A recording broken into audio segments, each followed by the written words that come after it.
അപ്പം welcome back to പീരങ്കിപ്പട. 2026-27 season kick off ചെയ്തു. ആദ്യത്തെ കളിയിൽ തന്നെ നമുക്ക് ആഴ്സണലിന് കോൺട്രി സിറ്റി ആയിട്ടായിരുന്നു. അതിൻ്റെ ചെറിയൊരു വിശകലനത്തിലേക്ക് കടക്കാം. അപ്പോൾ പുതിയ സീസൺ ഡിഫെൻഡിങ് ചാമ്പ്യേഴ്സ്, UCL ഫൈനലിസ്റ്റ്, അങ്ങനെ ഒരു നല്ലൊരു രീതിയിലാണ് ആഴ്സണൽ ഈ കളി സ്റ്റാർട്ട് ചെയ്തത്. പുതിയ സൈനിങ്സ് ആയിട്ടുള്ള ഗെയിമേഴ്സ്, കോൺസ, ടോറീസ്, അങ്ങനെ ഒരുപാട് പ്ലേയേഴ്സ് നമുക്ക് പുതിയ സൈനിങ് ആയിട്ട് വന്നിട്ടുണ്ട്. സോ കളിയിലോട്ട് വരുമ്പോഴേക്കും ആഴ്സണൽ എമിറേറ്റ്സ് സ്റ്റേഡിയത്തിൽ വെച്ച് തന്നെയായിരുന്നു കളി. കോൺട്രി സിറ്റി നമുക്കറിയാം ചാമ്പ്യൻഷിപ്പിന് വേണ്ടി പ്രീമിയർ ലീഗിലോട്ട് ഇപ്പം 25 വർഷങ്ങൾക്ക് ശേഷം വന്ന് ആണ്. സോ കളിയിലോട്ട് പോകുമ്പോഴേക്കും ഒരു ഓവറോൾ പറയുമ്പോഴേക്കും ഡിഫെൻഡിങ് ചാമ്പ്യൻസ് ഏത് രീതിയിലാണോ കളിക്കേണ്ടത് ആ രീതിയിലായിരുന്നു ആഴ്സണൽ കളിച്ചത്. അത്രയും വളരെ മെച്ചോർഡ് ആയിട്ടുള്ള, വളരെ പ്രൊഫഷണൽ ആയിട്ടുള്ള ഒരു കളിയാണ് നമ്മൾ കാണാൻ കഴിയുന്നത്.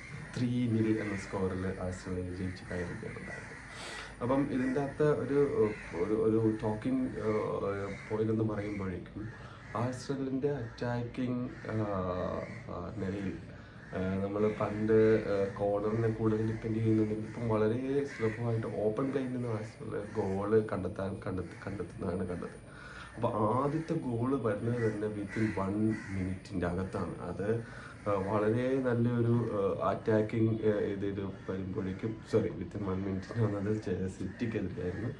ഇത് വന്നത് ഫസ്റ്റ് ഗോൾ വരുന്നത് കായ് ഹവാർട്സിൻ്റെ ഒരു 15ാമത്തെ മിനിറ്റിലായിരുന്നു. കായ് ഹവാർട്സ് ഒക്കെ എനിക്ക് തോന്നുന്നത് വളരെ നല്ലൊരു, എനിക്കൊന്ന് കഴിഞ്ഞ 7 കളികളിൽ നിന്നും 8 ഗോളുമായിട്ട് അദ്ദേഹം വളരെ നല്ലൊരു ഫോം കൂടിയാണ് കായ് ഹവാർട്സ് കടന്നു പോകുന്നത്. അതുകൊണ്ട് തന്നെ അദ്ദേഹമാണ് ഇപ്പോൾ ഫസ്റ്റ് ചോയ്സ് നമ്പർ 9 ആയിട്ട് ഇറങ്ങുന്നത് നമുക്ക് കാണാം.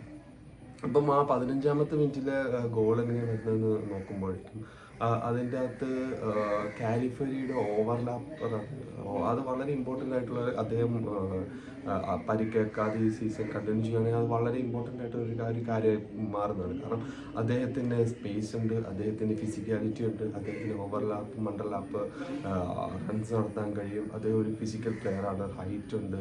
അപ്പം അതേ ഒരു ഓൾ ഓവർ ഒരു ആ ലെഫ്റ്റ് മിഡ് സ്പേസിലും ലെഫ്റ്റ് വിങ്ങിലും ഒക്കെ അദ്ദേഹം അറ്റാക്ക് ചെയ്യുന്നതാണ്. അപ്പം അങ്ങനെ ടൊളീസിന് വേണ്ടി ഒരു over the head ball Ben White right വിങ്ങിൽ നിന്നും സ്വിച്ച് ചെയ്യുന്നു. അത് ഡിഫൻഡറിൽ നിന്ന് തട്ടി ടൊളീസിന്റെ കാലിൽ തെറ്റുന്നു. ടൊളീസ് ഫസ്റ്റ് ടൈം അത്